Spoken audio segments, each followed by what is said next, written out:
Okay, so while I'm calling attendance, go ahead and talk amongst yourselves about what the word agriculture means to you and some things that you think of when you think of agriculture.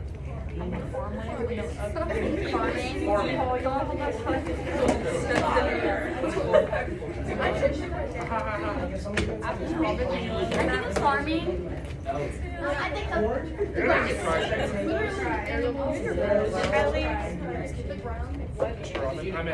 I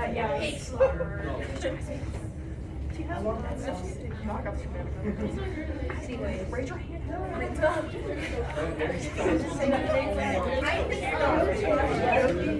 Ellie, it's up to you, bro. That's embarrassing. What the fuck is that? I don't. Ellie brings one thing every single day. I don't know if it's not today, Ultra was what? You have water? What are you eating? No. I could never She eat. I'm sorry. Oh no. You got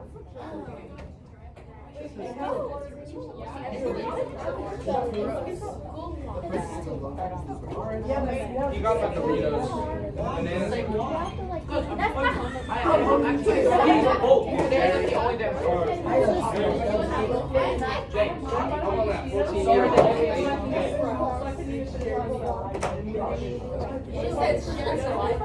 James. That's fine.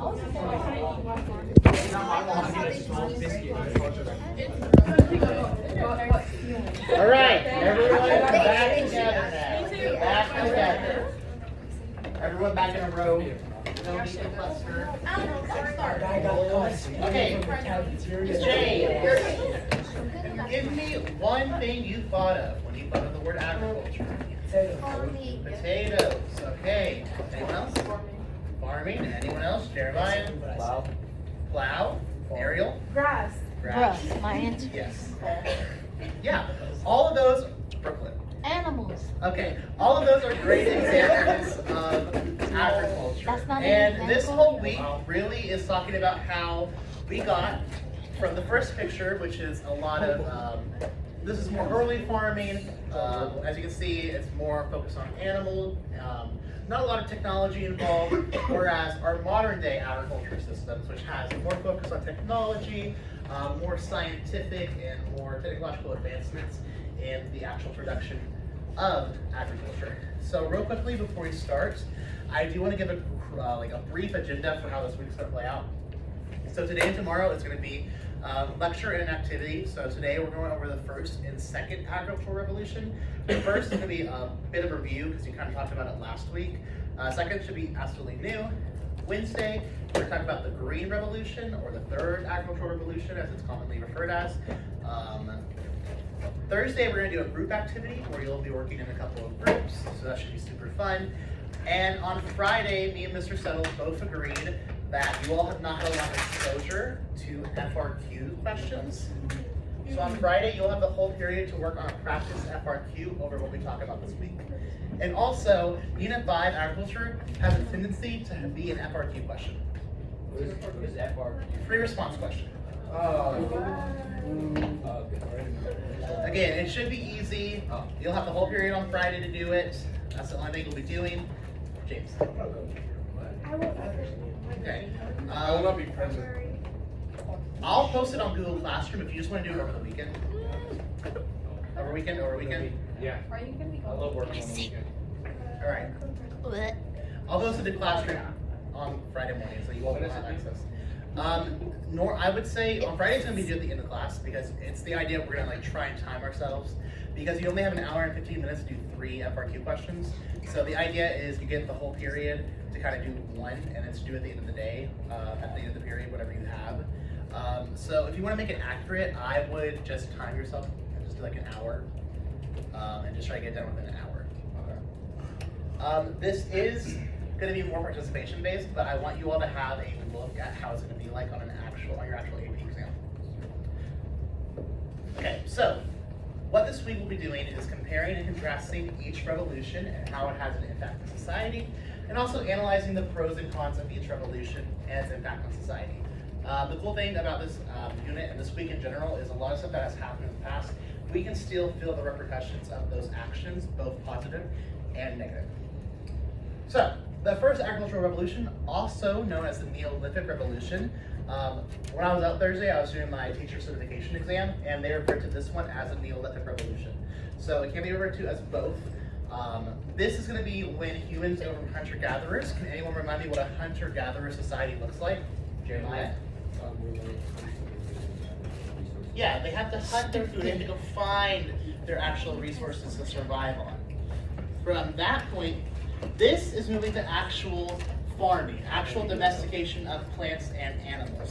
No longer are we going to go search and find our food. People are now setting up actual farms and actual places to grow things. Why is this super important in terms of civilization building? Because now we can settle in one place. Yes, Neil, we can now settle somewhere. We don't have settle. Anyway, but now we can settle somewhere. We don't have to worry about moving a bunch. A great example of this, one of our Native American groups that live in the Great Plains, they are known for having teepees. Do we know what like a teepee looks like? Yeah. The reason why they use teepees is because Great Plain Native Americans were typically hunter-gatherers because they followed buffaloes. So essentially, wherever the buffalo went, they went. So teepees were very easy to build and they're very easy to take down, so they could quickly go find their food. That would be an example of a nomadic hunter-gatherer civilization. We were talking about actually setting up a place to live at. Now, importantly, this was for subsistence farming, which just means farming for actual food to live on.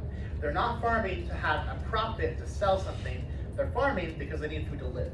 And the reason why they're not selling or trying to commercialize agriculture is because at this point, it's pretty difficult to farm. Look at those tools, for example. These tools were taken from ancient Mesopotamia, from archaeologists. These are the tools that an ancient farmer would have to work on. So this one, where it's like the ball, that would be used to like basically break open wheat to get it to where you can make flour. It's gonna take a while. You got some stone tools, stone axes and sickles that can probably break easily. Basically, the first revolution is gonna be a lot of manual labor. Very intensive, and it takes a little while. That's why you only are farming to survive. There's no point in farming to try and make a profit, because you just don't have the time, you don't have the energy, and you don't have the resources to do that.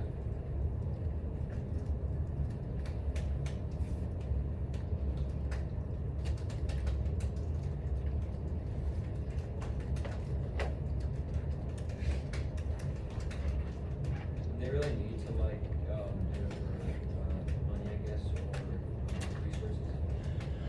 I mean, it depends. Yes and no. They don't necessarily have to, but when it comes to the ideas of like trading and bartering, it's nice to have like excess food because you can use that to actually get other resources that you might need.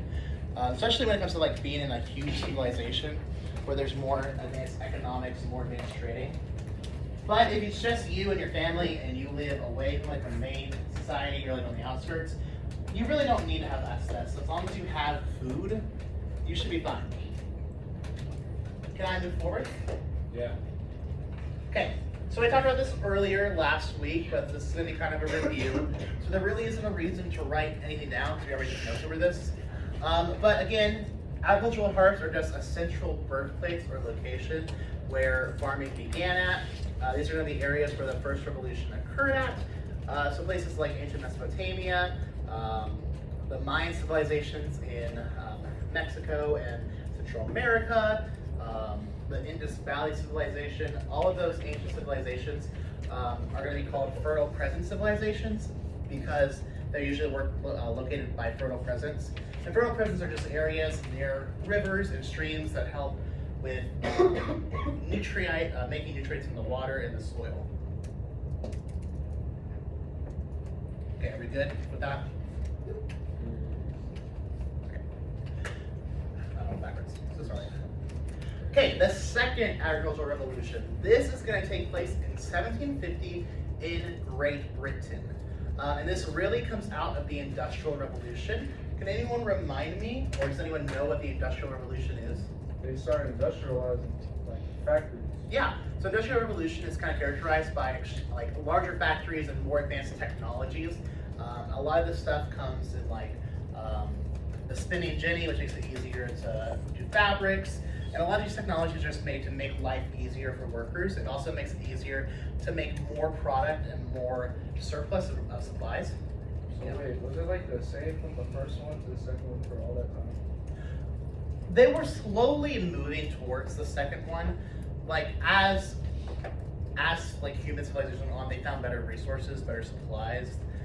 But until this revolution, which made it easier to actually plant in large amounts, really they just relied on subsistence farming. The big thing that's going to characterize this one is two things. The first is the reliance on technological advancements. So things like the cotton gin. Does anyone know what the cotton gin is? Yeah, it like makes Raise your hand, Neil. Anyone besides Neil and Jeremiah? I already asked them. Doesn't it like take the cotton and makes it more, like makes the seed out? Yeah, so the way the cotton gin worked was you would take the cotton and it would actually kind of have spikes on the inside of it, and it would like tear out the seeds from the cotton. Because raw cotton, when we think cotton, we think like our shirts and our clothing, it's very soft. Raw cotton is not soft, it's quite hard, and the seeds are typically inside of the middle of the cotton seed. So it required a lot of slave labor, especially in the South, because that was one of their biggest cash crops, which a cash crop is something that people grow because they don't need it to survive, but it makes money. So cotton, you don't need cotton to live. You can make things out of other fabrics and materials, but cotton made a lot of money. So that's why the South very much implemented it. A lot of people think once they made the cotton gin, slavery decreased in America, but that's not true at all. Why might that not be true?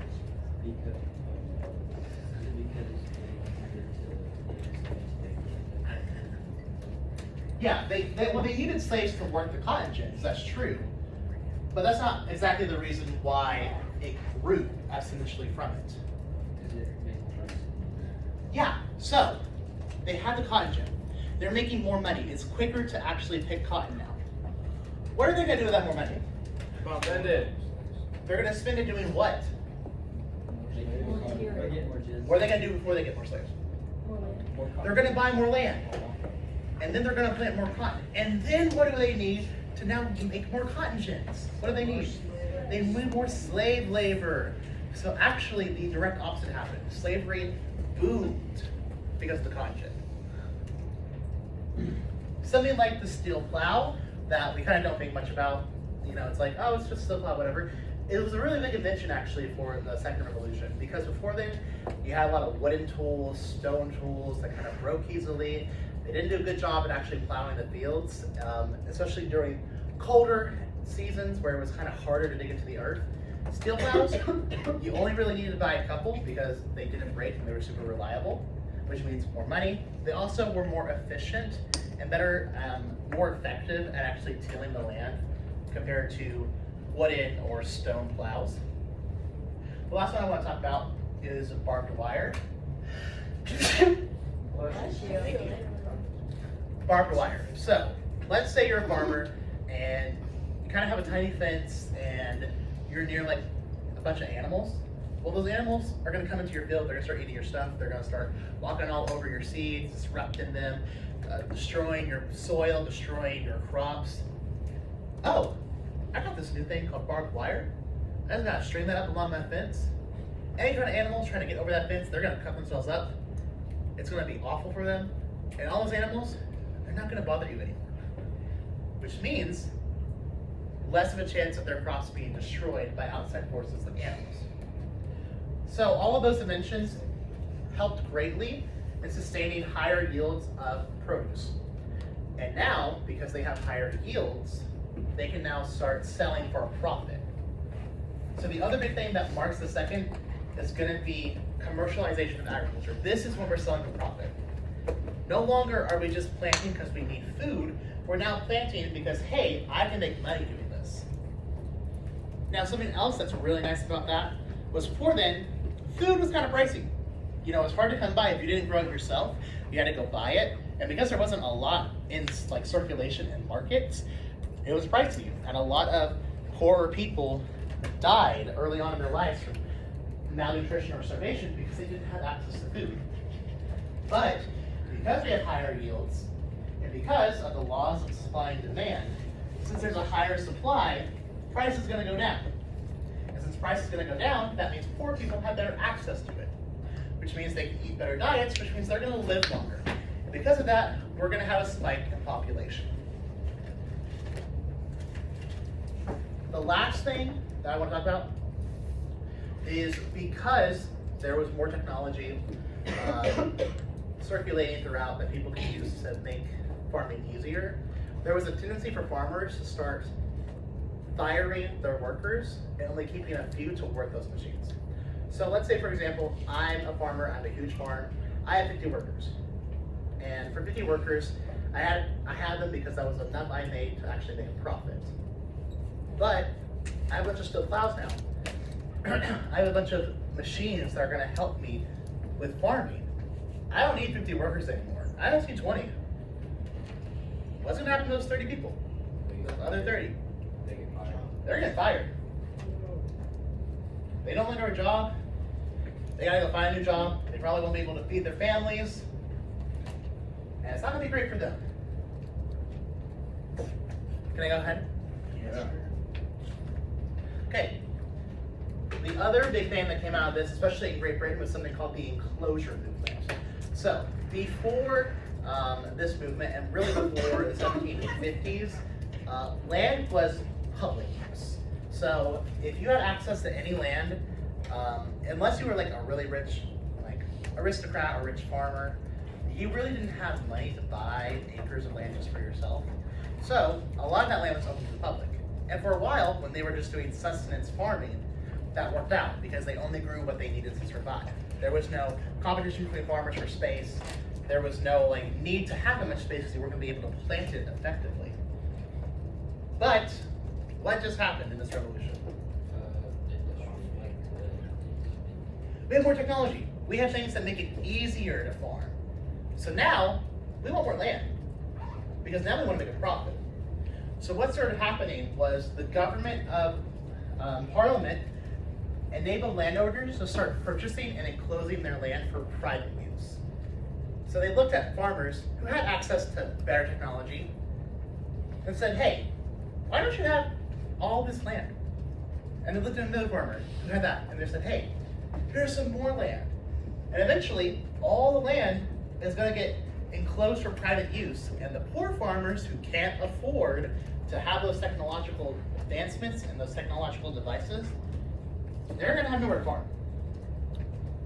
And because they have nowhere to farm, what's going to happen to them? They're going to lose money. They're going to have to go find another job somewhere else.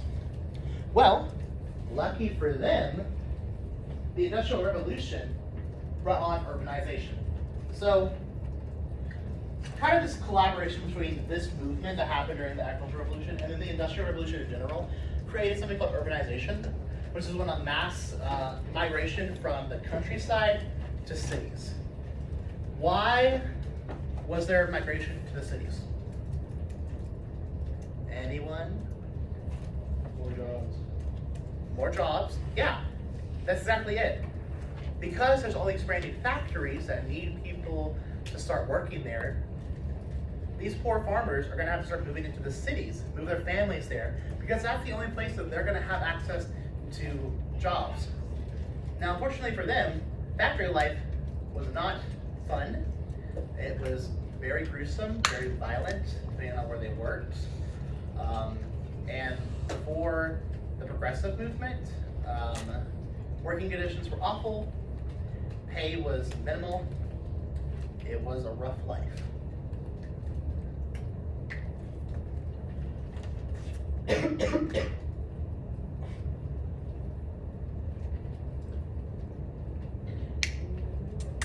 Now, not to say if they never did the enclosure movement, there was going to be no urbanization whatsoever. I'm not saying that. There's always going to be some form of urbanization. But when we're talking about actual farmers, this is kind of what caused farmers to urbanize compared to other job markets in other places around the world. Can I move forward? I don't hear any no's. Okay, this is the last slide for today. There will be more slides tomorrow because the Green Revolution is a little bit more complicated. It involves a lot more scientific stuff like GMOs, pesticides, fertilizer. But these are the last two things we're going to talk about when it comes to the second agricultural revolution. The first is something called crop rotation, which is actually super important for modern agriculture. So when I was super young, for some reason, my brain thought farmers could only produce one thing, and they only produce that one thing. So when I was a kid, because where I used to live out, we used to live out, I wouldn't say in the country, we lived on the outskirts of town, so we were by a lot more farms. And a lot of farms in Owensboro are just wheat farms, so I would always pass by wheat, and I'm like, we only grow wheat. Farmers can only grow wheat. That's the one thing they can only grow. And for a while, farmers only did grow one thing because it was just easier, especially because, think about it, they already have the seeds they need to regrow those things from the crops they just got. It makes sense to regrow the same thing over and over again. However, what it does to the soil is awful. So those same products, those same crops, over and over again are going to need the same resources over and over again. And what's going to happen to those nutrients in the soil when you keep planting the same thing over and over and over? Go away. They're going to go away. They're going to wear down. They're going to become depleted. And because of that, the fertility of the soil will decrease. So by the fourth year that you're planting wheat, let's say you're planting wheat and you plant it 4 years in a row, by the fourth year, you're going to have a really bad season because the wheat's not going to grow. It doesn't have the right nutrients to grow anymore because it's completely depleted.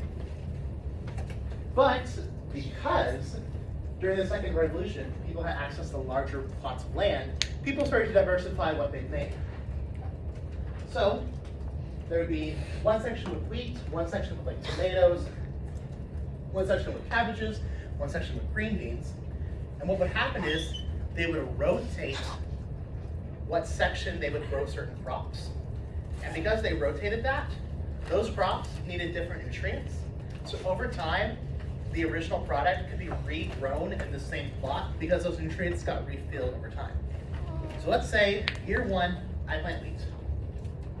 If I plant different crops every other year until year 5 where I plant wheat again, the wheat's going to do fine because it has time to regrow those nutrients over time for the other 3 years when it wasn't growing wheat. Does that make sense for crop rotation? Yes. Is there anything that involves like they would do different crops because of the Yeah, I'm sure that they would grow certain things for certain seasons, and that would be a part of crop rotation as well. But I like to think of crop rotation as a little differently because when I think crop rotation, I think of like they do it over and over again, like during the summer. You'll also see a lot of modern farms will do crop rotation, and they'll focus on creating like quite a few things instead of growing the same thing over and over again. Yes. That's right. Now, the other thing that I would say partially is from this revolution, but I would also argue was also influenced by the Industrial Revolution itself, was the advancements in transportation and markets. So, I'm finally a farmer, I'm finally commercializing my agriculture. I want to sell my products in London because that's the new marketplace. That's where all the people are living now. I want to sell my stuff there. I'm going to make great profit. I'm going to make great profit. Well, let's say it takes 2 weeks to get my products from my place, my farm, to London. What's going to happen to those produce items? They're gonna go They're never go bad. They're going to go bad. I don't know about you all, but sometimes when I go to Kroger, love Kroger, but sometimes when I go to Kroger and I'm like getting like strawberries or something, and I like check them, and there's like mold on the bottom. Yeah. Yeah, it's gross. It doesn't make me want to buy strawberries, and that company would lose money. Same thing happened to these farmers, and for the first couple of years after commercialization started, farmers were actually losing money because their produce would go bad by the time it actually got to London, for example. But because of industrialization, because of new things like the steam engine, where you can now have better transportation with the railroads, it's now easier and quicker to get products from one place to another. So now, it takes 1 week to get my produce from the farm to London. My produce will still be good, which means I can turn a profit as a farmer. Okay, any questions about the second agricultural revolution? No. No questions? Okay, real quickly, we're gonna do a short video just kind of recapping what this revolution was about. Are there questions? No, there's no questions. In our last video, we talked about where different agricultural crops originated from and the first agricultural revolution. Today, we explore the second agricultural revolution and how it changed the world. Remember, agriculture is the deliberate modification of the Earth's surface through cultivation of plants and rearing of animals to obtain sustenance or economic gain. Essentially, agriculture is focused on either growing or producing food to support an individual or for sale to make money. The first agricultural revolution, also known as the Neolithic Revolution, allowed for complex societies to emerge. This was due to the fact that society could now have a food surplus and no longer needed everyone to hunt or gather food, resulting in specialization. But it wasn't until the second agricultural revolution when society saw the next major advancement in agriculture. We can see that the second agricultural revolution has its roots in Great Britain, thanks to the Industrial Revolution, which led to a flood of new inventions and ways to produce different products. Inventions such as the cotton gin, the seed drill, the steel plow, grain elevators, and the McCormick Reaper harvester all increased agricultural output. During this time, we also saw the enclosure movement occur as well. This was when land that was originally communally owned by people of a settlement became privately owned. Before the enclosure movement, it was common for people to grow crops and bring animals for grazing to public land. However, people discovered that by having individuals own the land, it allowed for individuals to be more efficient on how they grow and raise crops and animals. This increased the amount of food and agricultural products that were being produced. Individuals who owned the land now had a direct incentive to maximize their efficiency and protect their land, since they directly benefited from the increased efficiency, and destroying the land would hurt their future growth. All of this, the Industrial Revolution, the Second Agricultural Revolution, and the enclosure movement transformed society forever. More and more people started migrating to urban areas in search of work in newly formed factories. Farms started to produce more food than ever before, which allowed for more specialization to occur, and society started to see a population boom as they transitioned into stage 2 of the demographic transition mode. During this time, we also started to see people's diets change as the amount of calories that people consumed significantly increased. This was due partially to new foods that were diffusing around the world, and also due to the new food surplus that was created thanks to these technological advancements and agricultural practice. As advancements in transportation and agriculture continued, states around the world became more connected to different states, which allowed for more trade and production to occur. Overall, we can see that the Industrial Revolution allowed for a greater food surplus, which allowed individuals to have better diets, longer life expectancies, and less of a need for individuals to work in agriculture, which meant more people could work in other industries, leading to economic growth around the world. All right, there you have it. That was just a quick look at the second agricultural revolution. Now comes the time to practice what we've learned. Answer the questions on the screen and your Okay. So we have an activity on Google Classroom, so if you don't have your Chromebooks out, go ahead and get those open real quick. On there, you should see something that says Climate Zone Think Sheet and World Climate Map. It'll look like this. This is the World Climate Map. This is the Climate Zone Think Sheet. Go ahead and pull this up for me. I'll give you about a minute to pull that up. There's nothing on there. There's nothing on your. What's it called? It's below. It should be. No, there's nothing attached to it. Yeah, I accidentally didn't attach to it. There should be something. You have to make a copy. Oh, is it the first? It's on the stream. It's not on the Yeah, it's on the stream. It'll look like this. It'll say resources for Tuesday, 2/20. You will have to make a copy of the Climate Zone Think Sheet. If you don't know how to do that, I can show you. It's really easy. You'll just press File, and then you'll just press Make a Copy. So this is what you are doing. Don't break your Chromebook, Lord. So the idea is you are going to start your own place in society. So the first thing you're going to do, you're going to look at your world climate map. This is a whole map that has just like what the climates are for each region of the world. So you're going to pick a region that you want. So let's say I choose France, for example. That's where I'm going to start my civilization. So I would match the colors, so this dark green color. Down here is going to be colors for like what the season's like. So this dark green is temperate, no dry seasons, and has a warm summer. So now I know kind of like what the temperature is like, what the climate's like. So now that I know that, I can complete the rest of this assignment. So the first thing it's going to ask for you is to give the approximate latitude and longitude of where you picked. It doesn't have to be perfect, but it needs to be somewhat accurate, so I know where you're talking about. Second, you're going to describe the place that you've chosen. So I would describe that the place I chose, it doesn't have any dry seasons, it's pretty rainy, it has mild summers, because it's in Europe, and because it's kind of in the upper hemisphere, it's going to be a little bit colder. It would be in modern day France. All of that would be things that you can describe it. Third, what are some advantages and disadvantages of living where you chose? So, for example, an advantage, there will not be a lot of droughts because it's pretty rainy. But disadvantage, possible flooding. Then you're going to describe where you built your civilization and why you chose that location. Does that make sense? After you've done that, you're going to do this first and second revolution exit slip. It's 2 questions, very simple, very straightforward. We've got about 20-ish minutes left of class. Everyone in the previous classes have gotten done before the school day ends. But if you don't get done, this is due at 3:15 tomorrow. Any questions before we get started? Okay. If you have any questions, I'll just be walking around the rooms, monitoring. Besides that, go ahead and get started.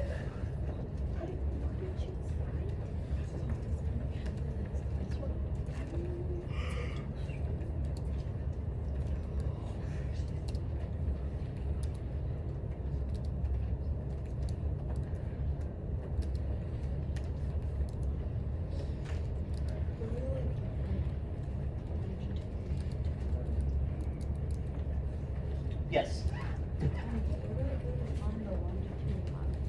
Okay, so it'll be on the actual workbook map.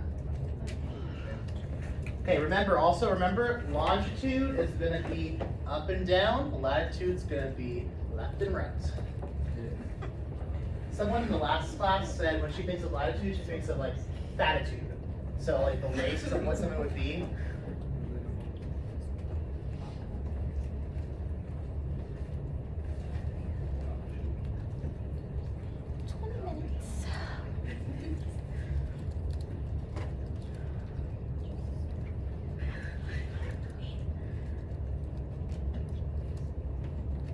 Yes.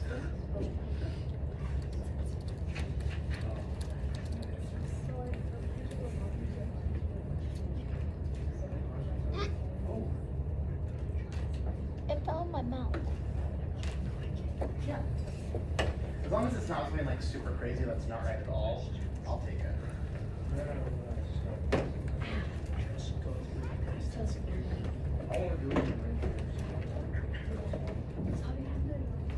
What's a monsoon?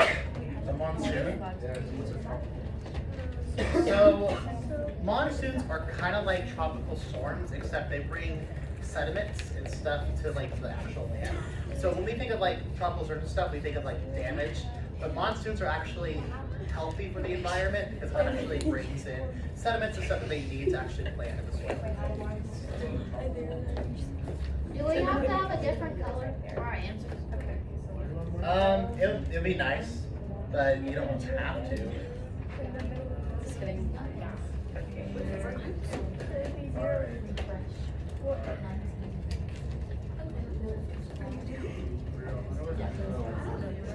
How do I figure out what my life?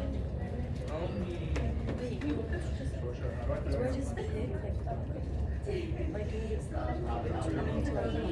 don't know how to figure it out. Alabama or Georgia. It's not right. It's not This isn't plugging in. The second time was good. I did 20 to 8. Let's get an arrow.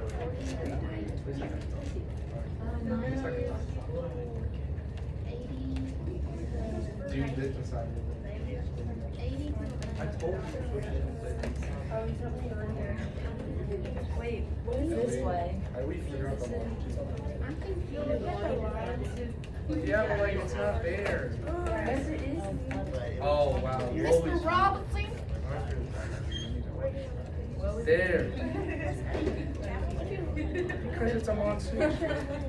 Yes. Can you show me how to do this? What's your question? Would 80 double be How do you? zero and 30? Yes, dude. Like, it's just so. It's like sheds down. Thank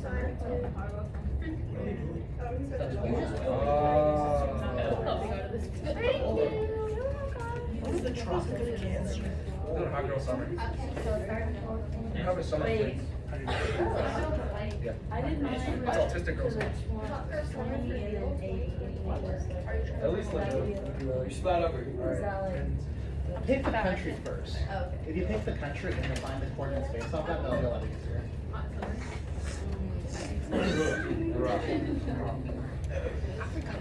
Thanks, Georgia. What's longitude? 60? Wrong. Opposite direction. Colors too long. It really helps you to know. I can't get it. Like, English? Can I just say Florida? Because they kind of add. That's what I was. It's not. It is? Florida and. Describe the place that you've chosen. I'm gonna like this. Rock, big tower. My son. Describe the place that you've chosen. What's your Yes. That was the one thing. No, he's not in the other bed. What are the advantages? What's the What's the Okay, you really. No, he's in the wall. What are they? What are the other advantages? But they're here.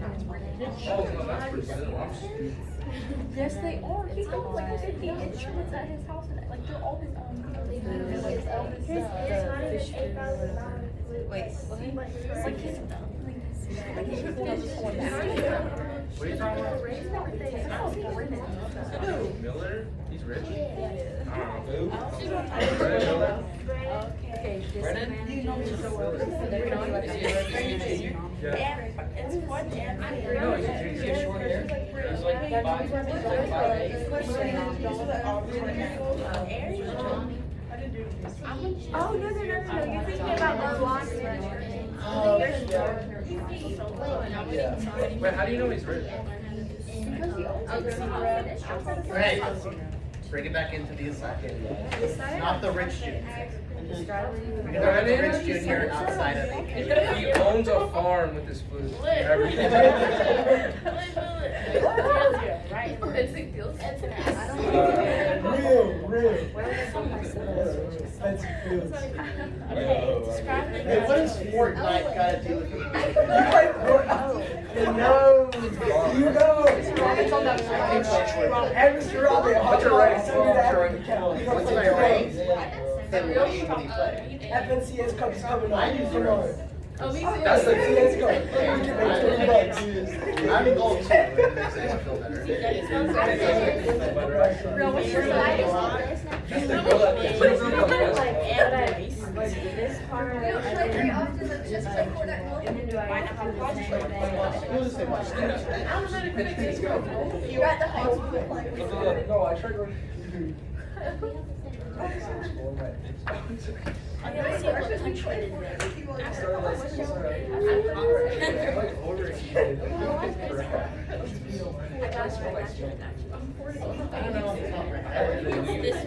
Okay, focus on AP Human Geography. We're not focusing on Fortnite. I am. And mine would be it's the Glacier Hotel thing. That's my name. You mean his POS graduation? Yeah,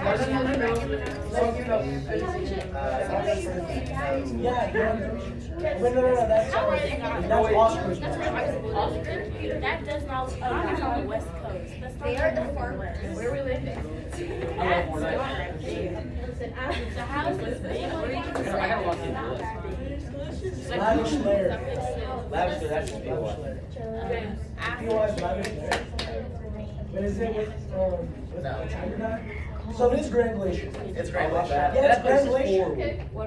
Not if you can help it, not if you can get it to down. Grand Glacier's so overrated. Nobody gets medallion there. Grand Glacier's like easy. I told you this guy. No, he's a It's easy He to does not have airbot. He sucks. He actually sucks.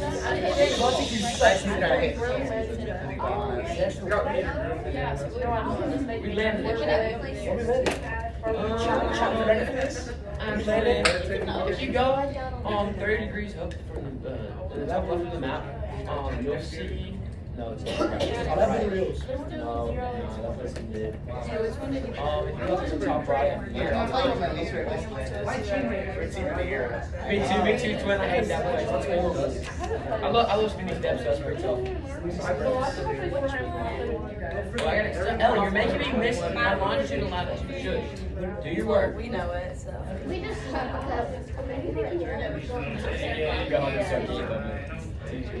Okay, if you get finished with both the exit slip and the climate zone pink sheet, just do something educational. Oh, bet. Oh my God, you know you We can literally pet Yo, Flowberry Fizz all over the place.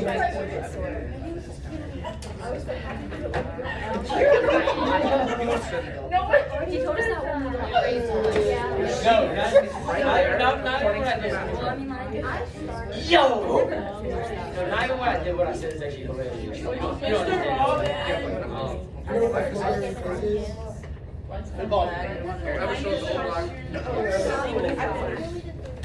I'm proud of you.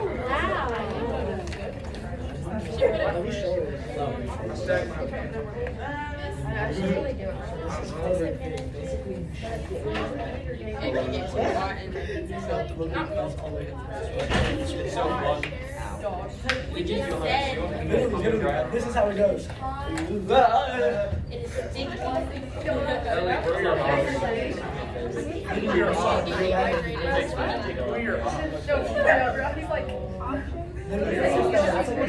On the switch. This Robin, what do you think? I played on the PS4. Yeah. I don't know how people play. Like opposition. I actually like it. I don't know if you played on your phone. I don't know how your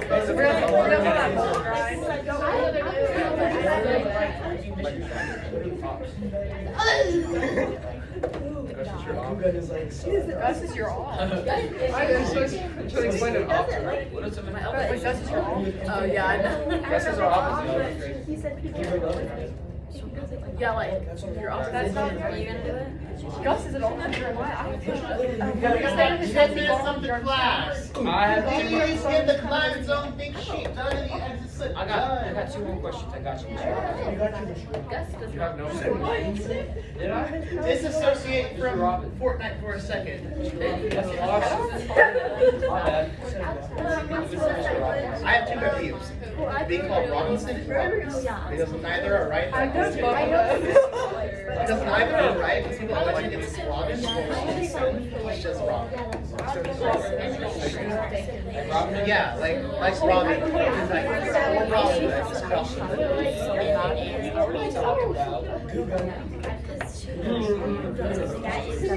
basically Flowberry Fizz. Only here. That's not gonna be able to get Flowberry Fizz out of I should bang all the time because I don't The understand. Flowberry Fizz is free. I don't Neither the means that are right, but it's fine. Robin. There's something sketchy on my phone. What did you do? What is In relation. just a fan Oh my god. I would hope it's not farming. They are on actual. Wait, what? I can like finish that. Oh, you're actually Vegetation. This is my What are the disadvantages of a monsoon? They can destroy houses because again, it is kind of like a tropical storm. It's like a hurricane, except it brings like good things. Robin, sorry. Ellie, get your brother. I'll be the one here. I'm gonna do my own thing. Okay, Mr. Robin. He just called you Mr. Robinson like 2 times. I just said Mr. Robin. Better watch it, pal. Yeah, pal. Yeah, pal. Apparently you're just a pal. Well.